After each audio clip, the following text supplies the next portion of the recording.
좋은 아침입니다.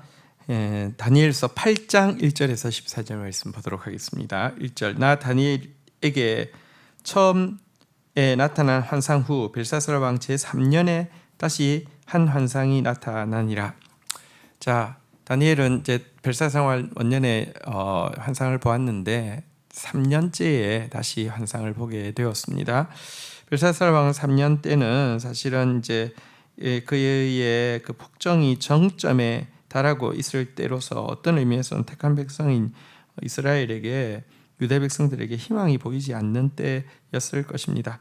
하지만 여러분, 하나님께서 이때 분명한 빛을 보여주시고요, 내용을 보면 알겠지만 이미 이때에는 그가 지금 보고 있는 환상에는 바벨론이라는 나라 자체가 존재도 하지 않음을 보게 됩니다.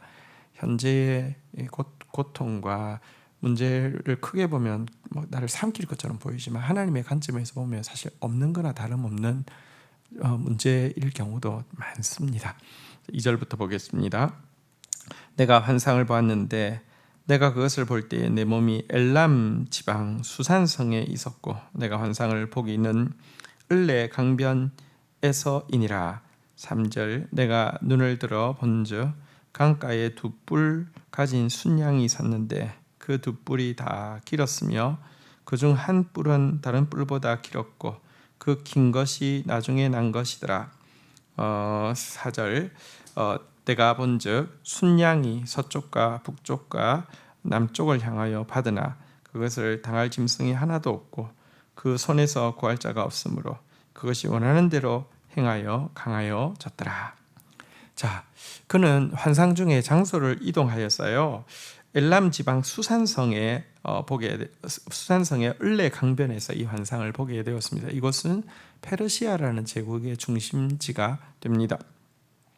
자, 거기에서 한 숫양을 보게 되었는데요. 뿔이 두 개인데 둘 다 길긴 긴데 다른 뿔이 더 길었습니다. 이게 나중에 난 뿔인데 더 길었습니다. 이것은 사실 페르시아 제국이 처음부터 메디아족과 퍼시아족의 연합국으로 시작을 했습니다. 처음에는 메디아가 더 세력이 컸는데요. 이후에는 퍼시아가 이제 더 큰 세력을 쥐게 됩니다. 지금 이 메디아가 쿠르드족이고요. 퍼시아가 지금 이제 이란을 이야기합니다. 어쨌든 그래서 이가 여기 보니까 서쪽과 북쪽과 남쪽을 향하였다 이렇게 이야기를 하고 있는데요. 이제 유럽을 향해서 그리고 이제 그 바벨론을 향해서 그리고 또 이제 이 이집트를 향해서 그러니까 온 세계를 향해서 이제 그의 세력이 이제 향하고 있었다 이런 의미가 될 것입니다. 자, 그런데 5절 한번 보겠습니다. 내가 생각할 때에 한 순염소가 서쪽에서부터 와서 온 지면에 두루 다니되 땅이 닿지 아니하였으며 그 염소의 두 눈 사이에는 현저한 뿔이 있더라. 6절 그것이 두 뿔 가진 순양 곧 내가 본 바 강가에 섰던 양에게로 나아가되 분노한 힘으로 그것에게 달려가더니 7절 내가 본즉 그것이 순양에게로 가까이 나아가서는 더욱 성내어 그 순양을 쳐서 그 두 뿔을 꺾으나 순양에게는 그것을 대적할 힘이 없으므로 그것이 순양을 땅에 엎드러뜨리고 짓밟았으나 순양은 그 손에서 벗어나게 할 자가 없었더라. 자, 그런데 여러분 서쪽에서 한 순염소가 나오게 되었습니다. 순염소의 두 눈 사이에는 현저한 뿔이 하나 있었습니다. 이것은 이제 알렉산더를 이야기합니다. 그리고 이 뿔 가진 순양이 이제 염소가 순양을 향해서 돌진을 해서 이 순염소가 짓밟히게 되었고 이제 복속되었다고 이야기하고 있는데 이것은 알렉산더의 이 동방 정벌을 이야기하고 있습니다. 자, 그런데요 8절 보겠습니다. 순염소가 스스로 심히 강하여 가더니 강성할 때에 그 큰 뿔이 꺾이고 그 대신에 현저한 뿔 넷이 하늘 사방을 향하여 났더라. 자, 그런데 여러분 이 그 염소가 승리하자마자 이 현저한 뿔, 두 눈 사이에 있던 현저한 뿔, 알렉산더는 이렇게 죽게 되죠. 그가 원정하다가 중간에 죽지 않습니까? 그리고 네 뿔이 나게 되었다라고 이야기하고 있는데요. 알렉산더의 네 장군이 나라를 제국을 분할하여서 통치하고 결국은 각각의 왕국이 되게 되죠. 톨레미라는 장군이 차지한 애굽, 카산더라는 장군이 차지한 마게도냐, 리시마쿠스가 차지한 소아시아, 그리고 셀류큐스가 차지한 시리아로 이렇게 분할이 되어지게 된 것을 이야기합니다. 여러분 사실 이제 다니엘서를 읽을 때 좀 유념해야 될 부분이 있는데요. 다니엘서 1장은 히브리어로 돼 있다고 하면 2장 느부갓네살이 이제 그 꿈을 본 것부터는 아람어로 돼 있습니다. 그래서 7장까지 아람어로 되어 있습니다. 아람어는 이제 그 당시 국제 공용어였습니다. 말하자면 1장은 우리식으로 치면 한글로 돼 있다가 2장부터 7장까지 영어로 돼 있다가 8장에 다시 한글로 나옵니다. 이 말은 사실은 이제 앞에 전 세계의 역사에 대해서 공용어로 쭉 이야기했다고 하면 8장은 유대인들에게 앞에 나왔던 이야기 중에서 특별히 관련되어진 부분을 유대인들에게 이야기하고 있는 부분임을 우리가 알 수 있는데요. 특별히 성경에서 말라기의 예언이 끝나고 이제 세례요한의 예언이 시작되어지는 이 신구약 중간기 암흑기가 존재합니다. 이 암흑기에 유다 백성들에게 가장 직접적으로 영향을 끼치는 나라가 그리스에서 분열되어진 이 네 나라 중에서 셀류큐스 왕조, 시리아 지역, 유대 지역을 다스리는 셀류큐스 왕조인데요. 이것에 대해서 좀 유다 백성들로 하여금 예비하게 하기 위해서 이제 8장에 예언이 나오고 있는 것입니다. 이어서 계속해서 보도록 하겠습니다. 자, 9절입니다. 그중 한 뿔에서 또 작은 뿔 하나가 나서 남쪽과 동쪽과 또 영화로운 땅을 향하여 심히 커지더니 10절 그것이 하늘 군대에 미칠 만큼 커져서 그 군대와 별들 중에 몇을 땅에 떨어뜨리고 그것들을 짓밟고 11절 또 스스로 높아져서 군대의 주제를 대적하며 그에게 매일 드리는 제사를 없애버렸고 그의 성소를 헐었으며 12절 그의 악으로 말미암아 백성이 매일 드리는 제사가 넘긴 바 되었고 그것이 또 진리를 땅에 던지며 자의로 행하여 형통하였더라. 자, 그런데 이 네 뿔 중에서 한 뿔에게서 작은 뿔 하나가 나왔다라고 이야기하고 있습니다. 아까 로마를 상징하는 이제 지금 그리스에 대한 이야기인데 로마를 상징하는 이제 이 괴물에게서 10뿔이 있고 나중에 그 중에 10뿔 중에 3개를 뿌리째 뽑아버리고 작은 한 뿔이 나왔다고 했는데 그 뿔하고 여기 나온 이 지금 그리스를 상징하는 그리고 그리스로에서 분열되어진 네 왕국을 상징하는 이 이제 개 중에서 한 개 셀류큐스 왕조에서 나온 이렇게 작은 뿔은 아까 로마에서 나온 작은 뿔 적그리스도와는 전혀 상관이 없고요. 그러나 이제 적그리스도적인 그 역할을 그 시대에 했다는 점에서는 공통점이 있지만 다른 상대를 지칭합니다. 이 사람은 누구냐고 하면 셀류크스 왕조의 제8대 왕인 안티오쿠스 에피파네스라는 사람을 이야기합니다. 그는 셀류크스 왕조의 8대 왕이지만 세력이 남편인 애굽, 동편인 페르시아, 그리고 영화로운 땅인 유대를 향해서까지 커졌고요. 그리고 특별히 성도들을 죽이고 하나님을 대적해서 성전에서 매일 드려지던 제사를 폐했고요. 성소를 더럽히는 일을 실질적으로 자행을 하게 되었습니다.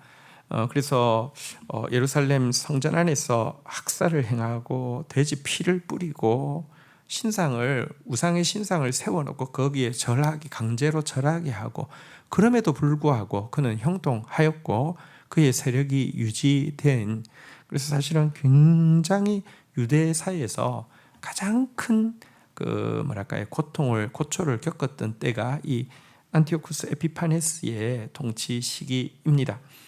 성경은 신구약 중간기여서 기록이 되어 있지 않지만 유대 역사에서는 이 시기가 가장 힘든 시기였고요.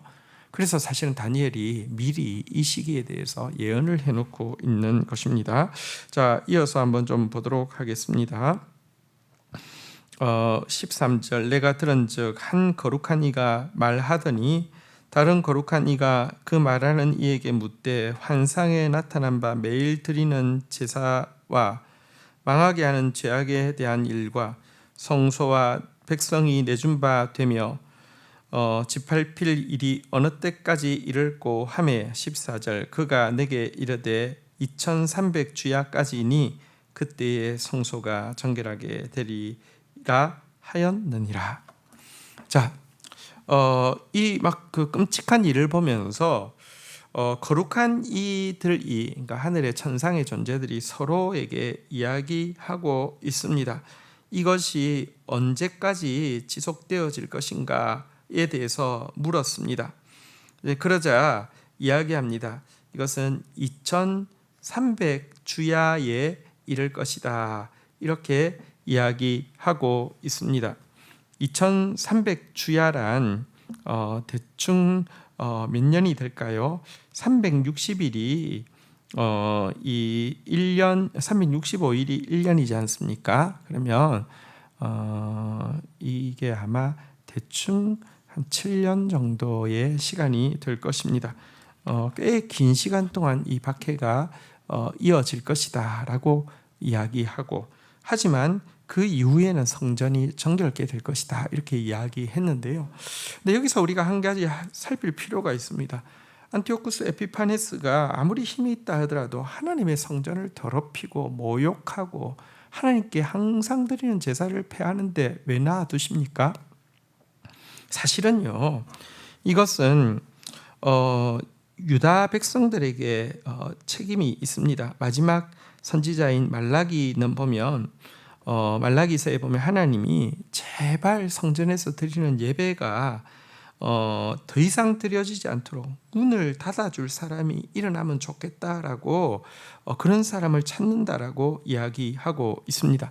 제사는 드려지고 있지만 제사의 참된 의미, 진실로 참회하고 마음을 겸손하게 하며 그리스도를 의지하며 그리고 긍휼을 행하게 되는 것과는 정반대로 종교적 의식으로, 그냥 귀찮은 종교적 의식으로 행하면서 그거 행했다는 것이 공로가 되어서 세상에서는 정말 이율배반적으로 악하게 살고 있는 이 제사에 대해서, 예배에 대해서 제발 이 예배를 폐할 자가 나왔으면 좋겠다라고 탄식하고 있는 하나님의 탄식이 구약의 마지막 책에 기록되어 있습니다. 이와 같은 악행이 결국 이와 같은 악인을 불러서 그와 같은 일을 하게 한 것입니다. 이런 점에서 사실은 악인도 그 시대에는 어떤 의미에서 그들이 감당해야 될 청소부의 사명을 감당하고 있는 것입니다. 그런데 언제 이 악이 끝나느냐? 성도들이 정결케 되고 참된 성도들, 말씀 가진 참된 성도들이, 말씀으로 살아내는 참된 성도들이 나타나게 되면 대적은 한순간에 사라지게 되어 있습니다. 그래서 성도에게 가장 치열한 전쟁은 진짜 예배자가 되느냐, 하나님을 역겹게 하는 가짜 예배자가 되느냐입니다. 우리가 진짜 예배자가 되기만 하면 하나님은 일하십니다. 주신 말씀 붙잡고 기도하며 나가도록 하겠습니다. 하나님, 신구약 중간기에 암흑의 시대를 살아갈 이스라엘 백성들을 위해서 다니엘로 하여금 구체적으로 또 예언하게 하신 본문을 접하게 됩니다. 하나님은 언제든지 우리의 나아갈 발의 등이 되시는 분이심을 다시 한번 확인합니다. 감사하고 찬양합니다. 하나님, 특별히 셀루쿠스 왕조 안티오쿠스 에피파네스에 의해서 성전이 더럽혀지고 항상 드려지는 예배가 폐하게 되어지고 성도들이 학살을 당하게 되는 이 일에 대해서 예언해 놓았지만 또 이것이 2300주야가 지속될 것이라는 예언이 있지만 그 원인이 무엇인지를 다시 한번 우리가 살피게 되었습니다. 하나님, 우리가 정말 하나님 기뻐 받으실 예배를 드리는 자가 되어야지, 하나님을 역겹게 할 예배자가 되어서는 정말 이 무시무시한 심판을 자초하는 것임을 잊지 않게 하여 주옵소서. 오늘날 한국교회에서 드려지는 예배가 정말 하나님으로 하여금 제발 성전문을 닫아줄 악인을 찾게 만드는 그런 예배가 될까 심히 두렵습니다. 이런 시대라 할지라도 다니엘에게 이 환상을 보여주신 것처럼 이런 시대라 할지라도 정말 하나님께서 빛을 보여주는 그런 성도, 그런 교회 되어질 수 있도록 우리에게 은혜를 더하여 주시기를 간절히 간구하고 소원합니다. 참된 예배자로, 하나님 찾으시는 참된 예배자로 세워지는 이 가장 치열한 싸움에서 승리하는 저와 우리 교회 되어지도록 인도하여 주옵소서. 예수님의 이름으로 기도 올립니다. 아멘.